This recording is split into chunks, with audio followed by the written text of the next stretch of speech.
దేవుని నామమునకు మహిమ కలుగునుగాక. అనుదిన పరిశుద్ధ గ్రంథ పఠనం. అక్టోబర్ 21. ప్రార్థన. దయగల తండ్రి, కృపగల దేవ, పరిశుద్ధుడానికి వందనాలు, స్తోత్రాలు. గడిచిన దినములోని కృపలో జ్ఞాపకం చేసుకుని మరొక నూతన దినం మా జీవితాల్లో ప్రవేశపెట్టినందుకు మీకు వందనాలు ప్రభా. ఈ దినం వాక్యం చదువుతుండగా నీ ఆత్మతో నింపి నడిపించండి. వినిన వాక్యం మా హృదయాల్లో ఫలింపచేయమని యేసుక్రీస్తు అతి పరిశుద్ధ నామంలో అడిగి వేడుకొనిచున్నాం మా పరమ తండ్రి. ఆమెన్. లూకాసు వార్త 2-3 అధ్యాయములు. 2వ అధ్యాయము.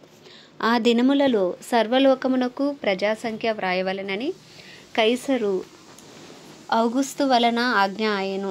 ఇది కురేనియా సిరియా దేశమునకు అధిపతి అయి ఉన్నప్పుడు జరిగిన మొదటి ప్రజాసంఖ్య. అందరూ ఆ సంఖ్యలో వ్రాయబట్టకు తమ తమ పట్టణములకు వెళ్ళిరి. యోసేపు దావీదు వంశములోను గోత్రములోను పుట్టినవాడు గనుక తనకు భారీగా ప్రదానము చేయబడి గర్భవతి అయి ఉండిన మరియతో కూడా ఆ సంఖ్యలో వ్రాయబడుటకు గలిలయలోని నజరేతు నుండి యోదియాలోని బెత్లెహేం అనబడిన దావీదు ఊరికి వెళ్ళెను. వారక్కడ ఉన్నప్పుడు ఆమె ప్రసవ దినములు నిండెను గనుక తన తొలిచూలు కుమారుని కని పొత్తిగుడ్డలతో చుట్టి సత్రంలో వారికి స్థలము లేనందున ఆయనను పశువుల తొట్టిలో పరుండబెట్టెను. ఆ దేశంలో కొందరు గొర్రెల కాపరులు పొలములో ఉండి రాత్రివేళ తమ మందను కాచుకొని చుండగా ప్రభువు దూత వారి యొద్దకు వచ్చి నిలిచెను. ప్రభువు మహిమ వారి చుట్టూ ప్రకాశించినందున వారు మిక్కిలి భయపడిరి. అయితే ఆ దూత, భయపడుకుడి, ఇదిగో ప్రజలకందరికీ కలగబోవు మహా సంతోషకరమైన సువర్తమానము నేను మీకు తెలియజేయుచున్నాను. దావీదు పట్టణమందు నేడు రక్షకుడు మీ కొరకు పుట్టియున్నాడు.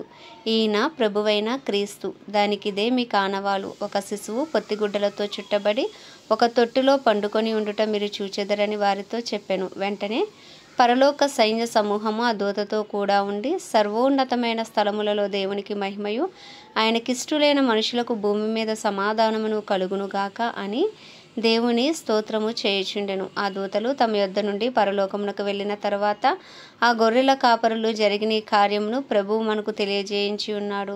మనము బెత్లెహేము వరకు వెళ్ళి చూతుము రండని ఒకనితో ఒకడు చెప్పుకొని త్వరగా వెళ్ళి మరియను యోసేపును తొట్టిలో పండుకొని ఉన్న శిశువును చూచిరి. వారు చూచి ఈ శిశువును గూర్చి తమతో చెప్పబడిన మాటలు ప్రచురము చేసిరి. గొర్రెల కాపరులు తమతో చెప్పిన సంగతులను గూర్చి విన్న వారందరూ మిక్కిలి ఆశ్చర్యపడిరి. అయితే మరియా ఆ మాటలన్నీ తన హృదయంలో తలపోసుకొనుచు భద్రము చేసుకొనెను. అంతటా గొర్రెల కాపరులు తమతో చెప్పబడినట్లుగా తాము విన్న వాటిని కన్న వాటి అన్నిటినీ గూర్చి దేవుని మహిమపరచుచు స్తోత్రము చేయుచు తిరిగి వెళ్ళిరి. ఆ శిశువునకు సున్నతి చేయవలసిన 8వ దినము వచ్చినప్పుడు గర్భమంద ఆయన పడక మునుపు దేవదూత చేత పెట్టబడిన యేసు అను పేరు వారు ఆయనకు పెట్టిరి. మోషే ధర్మశాస్త్రము చొప్పున వారు తమను శుద్ధి చేసుకున్న దినములు గడిచినప్పుడు తమ ప్రతి తొలిచూలు మగపిల్ల ప్రభువునకు ప్రతిష్ఠ చేయబడవలెను అని ప్రభువు ధర్మశాస్త్రమందు వ్రాయబడినట్లు ఆయనను ప్రభువుకు ప్రతిష్ఠించుటకును, ప్రభువు ధర్మశాస్త్రమందు చెప్పబడినట్లు గువ్వల జతనైనను 2 పావురపు పిల్లలనైనను బలిగా సమర్పించుటకును వారు ఆయనను యెరూషలేమునకు తీసుకొని పోయిరి. యెరూషలేమునందు సిమెయోనను ఒక మనుష్యుడుండెను. అతడు నీతిమంతుడును భక్తిపరుడునై ఉండి ఇశ్రాయేలు యొక్క ఆదరణ కొరకు కనిపెట్టువాడు. పరిశుద్ధాత్మ అతని మీద ఉండెను. అతడు ప్రభు యొక్క క్రీస్తును చూడక మునుపు మరణం పొందడని అతనికి పరిశుద్ధాత్మ చేత బయలుపరచబడి ఉండెను. ఆత్మవశుడే అతడు దేవాలయంలోనికి వచ్చెను. అంతటా ధర్మశాస్త్ర పద్ధతి చొప్పున ఆయన విషయమై జరిగించుటకు తల్లిదండ్రులు శిశువైన యేసును దేవాలయంలోనికి తీసుకుని వచ్చినప్పుడు అతడు తన చేతులలో ఆయనను ఎత్తుకుని దేవుని స్తుతించుచు ఇట్లనెను, నాదా, ఇప్పుడు నీ మాట చొప్పున సమాధానముతో నీ దాసుని పోనిచ్చుచున్నావు. అన్యజనులకు నిన్ను బయలుపరచుటకు వెలుగుగాను నీ ప్రజలైన ఇశ్రాయేలుకు మహిమగాను నీవు సకల ప్రజలెదుట సిద్ధపరిచిన నీ రక్షణ నేను కన్నులారా చూచితిని. యోసేపును ఆయన తల్లియు ఆయనను గూర్చి చెప్పబడిన మాటలను విని ఆశ్చర్యపడిరి. సిమెయోను వారిని దీవించి, ఇదిగో అనేక హృదయాలోచనలు బయలుపడినట్లు ఇశ్రాయేలులో అనేకులు పడుటకును తిరిగి లేచుటకును వివాదాస్పదమైన గురుతుగా ఈయన నియమింపబడి ఉన్నాడు. మరియు నీ హృదయంలోనికి ఒక ఖడ్గము దూసుకొని పోవునని ఆయన తల్లి అయిన మరియతో చెప్పెను. మరియు ఆషేరు గోత్రికురాలును పనూయేలు కుమార్తెయునైన అన్న అనొక ప్రవక్తి ఉండెను. ఆమె కన్యాత్వం మొదలు 7 ఏండ్లు పెనిమితితో సంసారము చేసి బహుకాలము గడిచినదే. 84 సంవత్సరములు విధవరాలై ఉండి దేవాలయం విడవక ఉపవాస ప్రార్థనలతో రేయింబగళ్ళు సేవ చేయుచుండెను. ఆమె కూడా ఆ గడియలోనే లోపలికి వచ్చి దేవుని కొనియాడి యెరూషలేములో విమోచన కొరకు కనిపెట్టుచున్న వారందరితో ఆయనను గూర్చి మాట్లాడుచుండెను. అంతట వారు ప్రభువు ధర్మశాస్త్రము చొప్పున సమస్తము తీర్చిన పిమ్మట గలిలయలోని నజరేతను తమ ఊరికి తిరిగి వెళ్ళిరి. బాలుడు జ్ఞానముతో నిండుకొనుచు ఎదిగి బలము పొందుచుండెను. దేవుని దయ ఆయన మీద ఉండెను. పస్కా పండుగప్పుడు ఆయన తల్లిదండ్రులు ఏటేటా యెరూషలేమునకు వెళ్ళుచుండువారు. ఆయన 12 ఏండ్ల వాడై ఉన్నప్పుడు ఆ పండుగ ఆచరించుటకే వాడుక చొప్పున వారు యెరూషలేమునకు వెళ్ళిరి. ఆ దినములు తీరిన తర్వాత వారు తిరిగి వెళ్ళుచుండగా బాలుడైన యేసు యెరూషలేములో నిలిచెను. ఆయన తల్లిదండ్రులు ఆ సంగతి ఎరుగక ఆయన సమూహంలో ఉన్నాడని తలంచి ఒక దిన ప్రయాణము సాగిపోయి తమ బంధువులలోనూ నెలవైన వారిలోనూ ఆయనను వెదుకుచుండిరి. ఆయన కనబడనందున ఆయనను వెదుకుచు యెరూషలేమునకు తిరిగి వచ్చిరి.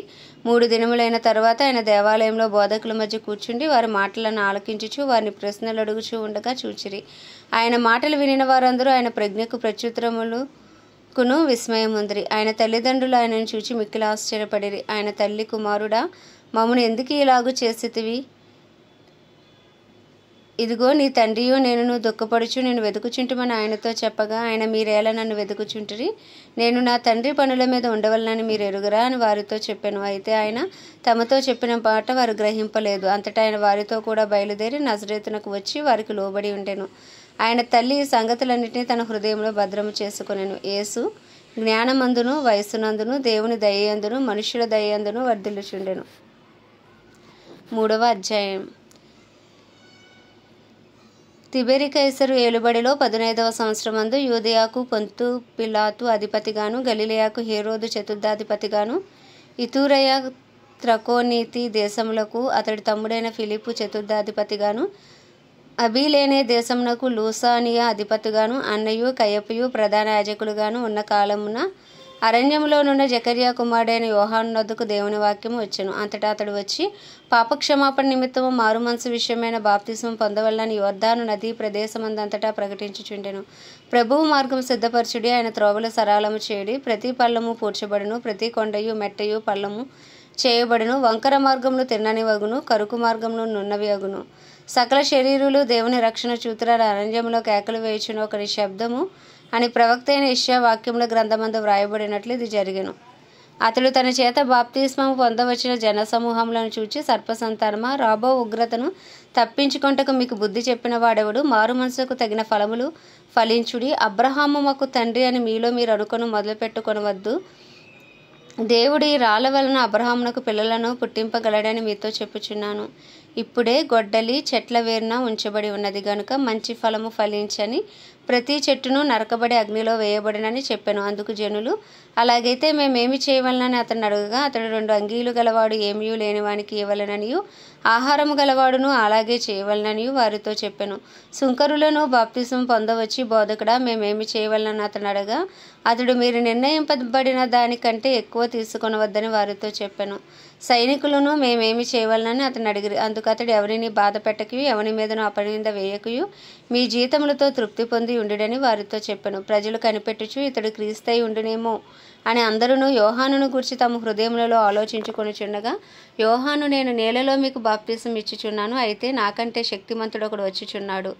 ఆయన చెప్పుల వారును విప్పుటకు నేను పాత్రుడను కాను. ఆయన పరిశుద్ధాత్మలోను అగ్నితోనూ మీకు బాప్తిసం ఇచ్చును. ఆయన చేట ఆయన చేతిలో ఉన్నది. ఆయన తన కళ్ళమును బాగుగా శుభ్రము చేసి తన కొట్టులో గోధుమలను పోసి ఆరని అగ్నితో పొట్టు కాల్చి వేయునని అందరితో చెప్పాను. ఇదియుగాక అతడు ఇంకనూ చాలా సంగతులు చెప్పి ప్రజలను హెచ్చరించుచు వారికి సువార్త ప్రకటించుచుండెను. అయితే చతుర్థాధిపతి అయిన హేరోదు చేసిన సకల దుష్కార్యముల నిమిత్తము అతని సోదరుని భార్య అయిన హేరోదియా నిమిత్తము యోహాను అతన్ని గద్దించినందుకు అది వరకు తాను చేసినవన్నీ చాలవన్నట్టు అతడు యోహానును చెరసాలలో వేయించెను. ప్రజలందరూ బాప్తిసం పొందినప్పుడు యేసు కూడా బాప్తిసం పొంది ప్రార్థన చేయుచుండగా ఆకాశము తెరవబడి పరిశుద్ధాత్మ శరీరాకారముతో పావురం వలె ఆయన మీదకు దిగి వచ్చెను. అప్పుడు నీవు నా ప్రియ కుమారుడవు, నీ యందు నేను ఆనందించుచున్నానని ఒక శబ్దం ఆకాశం నుండి వచ్చెను. యేసు మొదలుపెట్టినప్పుడు ఆయన దాదాపు 30 ఏండ్ల ఈడు గలవాడు. ఆయన యోసేపు కుమారుడని ఎంచబడిన యోసేపు హేలి మత్తతుకు, మత్తతు లేవికి, లేవి మెల్కీకి, మెల్కీ ఎన్నాకు, ఎన్నా యోసేపుకు, యోసేపు మత్తతియాకు, మత్తతియా ఆమోసుకు, ఆమోసు నాహోముకు, నాహోము ఎస్లీకి, ఎస్లీ నగ్గయికి, నగ్గయి మయతకు, మయతు మత్తతియకు, మత్తతియా సిమియకు, సిమియా యోషేకుకు, యోషేకు యోదాకు, యోదా యోహన్నాకు, యోహన్నా రేసాకు, రేసా జెరుబాబేలుకు, జెరుబాబేలు షయల్తీయేలుకు, షేల్తీయేలు నేరికి, నేరి మెల్కీకి, మెల్కీ అద్దకికి, అద్ది కోసాముకు, కోసాము ఎల్మాదాముకు, ఎల్మాదాము ఏరుకు, ఏరు యెహోషువకు, యెహోషువ ఎలియేజరుకు, ఎలియేజరు యోరీముకు, యోరీము మత్తతుకు, మత్తతు లేవికి, లేవి షిమ్యోనుకు, షిమ్యోను యూదాకు, యూదా యోసేపుకు, యోసేపు యోనాముకు, యోనాము ఎల్యాకీముకు, ఎల్యాకీము మెలేయాకు, మెలేయా మొన్నాకు, మెన్నాకు, మెన్నా మత్తాతాకు, మత్తతా నాతానుకు, నాతాను దావీదుకు, దావీదు యెషయికి, యెషయి ఒబేదుకు, ఒబేదు బోయేజుకు, బోయేజు సల్మానుకు, షల్మాను నయస్పోనుకు, నయస్పోను అమీమానాదాబుకు, అమీమానాదాబు ఆరాముకు, ఆరాము ఎస్రోముకు, ఎస్రోము పెరేసుకు, పెరేసు యోదాకు, యోదా యాకోబుకు, యాకోబు ఇస్సాకుకు, ఇస్సాకు అబ్రహాముకు, అబ్రహాము తెరాహుకు, తెరాహు నాహోరుకు, నాహోరు సెరూగుకు, సెరూగు రాయుకు, రాయు పెలేగుకు, పెలేగు హేబెరుకు, హేబెరు షెలాహుకు, షెలాహు కేయినానుకు, కేయినాను అర్పక్షదుకు, అర్పక్షదు షేముకు, షేము నోవాహుకు, నోవాహు లెమేకుకు, లెమేకు మెతూషెలకు, మెతూషెల హానోకుకు, హానోకు ఎరేదుకు, ఎరేదు మహలాలేలుకు, మహలాలేలు కేయినానుకు, కేయినాను ఏనోషుకు, ఏనోషు షేతుకు, షేతు ఆదాముకు, ఆదాము దేవునికి కుమారుడు. ఆమేన్. దేవుడి పరిశుద్ధ వాక్యము మన వినికిడిలో దీవించునుగాక. ప్రార్థన. దయగల తండ్రి, కృపగల దేవ, పరిశుద్ధుడానికి వందనాలు, స్తోత్రాలు. జీవాధిపతి, న్యాయాధిపతి, మృత్యుంజయుడా, మహాగణుడా, మహిమాగణతకు అర్హుడా, యోగ్యుడా, పూజ్యుడా, కృపను చూపుటకు ఐశ్వర్యవంతుడా, కృపాసత్య సంపూర్ణుడా, నీకే వందనాలు, స్తోత్రాలు, స్తుతులు చెల్లించుకుంటున్నాం ప్రభా. మా అపరాధములు క్షమించండి, మా పాపములను దయతో క్షమించి నీ పరిశుద్ధ రక్తంతో మమ్మల్ని అందరినీ కడగండి, పవిత్రపరచండి, పరిశుద్ధపరచండి ప్రభా. నీ సన్నిధి కాంతి మా మీద ప్రకాశింపచేసి నీ ముఖ కాంతిని అయ్యా తండ్రి మా మీద ప్రకాశింపచేయమని వేడుకొనిచున్నాం. మమ్మల్ని, మా కుటుంబాలను నీ రక్త ప్రోక్షణ కింద ఉంచండి. మాలో శారీరకంగా, మానసికంగా, ఆధ్యాత్మికంగా బలహీనంగా ఉన్న వారందరినీ బలపరచండి. మా బంధువులు, మా స్నేహితులు, మా ఇరుగు పొరుగు, మా పట్టణాన్ని మీ హస్తాలకు అప్పచెప్పుకుంటున్నాం. ఎవరికైతే రక్షణ లేదో వారికి రక్షణ దయచేయండి. వారి మనోనేత్రాలు తెరవండి, వారి హృదయాలు తెరవండి ప్రభా. సువార్త కొరకు వారి గృహాలు తెరవమని ప్రార్థిస్తున్నాం అయ్యా. అలాగే తండ్రి, ప్రపంచ దేశంలన్నిటి కొరకు వాటిని పరిపాలిస్తున్న రాజులు, నాయకులు, వారి కింద పనిచేసిన అధికారులకు నీ కృపను అనుగ్రహించండి. నీ చిత్తానుసారంగా వారి పరిపాలన చేయనట్లు బుద్ధి, జ్ఞాన, వివేకములను వారికి అనుగ్రహించమని ప్రార్థిస్తున్నాం అయ్యా. అలాగే తండ్రి, దైవజనులు అందరి కొరకు ప్రార్థిస్తున్నాం. ధైర్యంతో వాక్యమును బోధించి అనుకూలమైన సమయంలో వారికి అనుగ్రహించి వారి రాకపోకల్లో నీ కాపుదల, భద్రత ఉంచండి. నిలవబడిన ప్రతి చోట నీ బలమైన అభిషేకంతో వాడుకోమని ప్రార్థిస్తున్నాం ప్రభా. వారి కుటుంబాలను నీ రక్త ప్రోక్షణ కింద నుంచి వారి అవసరతలన్నీ నీ మహిమేశ్వరంలో తీర్చమని ప్రార్థిస్తున్నాం అయ్యా. అలాగే క్రైస్తవులందరి కొరకు ప్రార్థిస్తున్నాం. డినామినేషన్స్ భేదములు తొలగించండి ప్రభా. అందరూ ఏకతాటిపైకి వచ్చే కృపను దయచేయండి అయ్యా. దినదినము నీ రూపులోకి మార్చబడినట్లు సార్వత్రిక సంఘాన్ని మీరు రూపాంతరపరచండి అయ్యా. మీకు మరింత సమీపంగా వచ్చే కృపను దయచేయండి. బుద్ధి కలిగిన కన్యకలు, సిద్ధులలో నూనె కలిగిన వారే, సిద్ధపాటు కలిగిన జీవితాలు ప్రతి క్రైస్తవునికి దయచేయమని వేడుకొంచున్నాం ప్రభా. అలాగే తండ్రి, మా భారతదేశాన్ని ప్రత్యేకించి మీ హస్తాలకు అప్పచెప్పుకుంటున్నాం. 144 కోట్ల భారతదేశ ప్రజలను రక్షించండి. వారి మనోనేత్రాలు వెలిగించండి, హృదయాలు తెరవండి, చెవులు తెరవండి, రాతి గుండెలు తీసి మాంసపు గుండెలు పెట్టమని ప్రార్థిస్తున్నాం. సువార్తకు వ్యతిరేకంగా ఉన్న ఆయా ప్రాంతాల్లో నాయనా సువార్త విస్తరించబడినట్లు నీ కృపను విస్తరింపచేయండి అయ్యా తండ్రి. సువార్తకు విరోధంగా రూపించబడుతున్న ప్రతి ఆయుధం యేసు నామములో లయపరచబడును గాక అని ప్రార్థిస్తున్నాం. మా దేశ ప్రధాని గారిని, ప్రెసిడెంట్, వైస్ ప్రెసిడెంట్లను ప్రభా, ముఖ్యమంత్రులను, గవర్నర్లను, ఎమ్మెల్యేలు, ఎంపీలను మీ హస్తాలకు అప్పచెప్పుకున్న వారందరినీ దర్శించండి. వారిలో రక్షణ లేని వారికి రక్షణ, మారు మనసు దయచేయండి. నీ చిత్తానుసారంగా పరిపాలన చేయనట్లు నీ కృపను వారికి అనుగ్రహించి నీ కాపుదల, భద్రత వారికి దయచేయమని వేడుకొనిచున్నాం ప్రభా.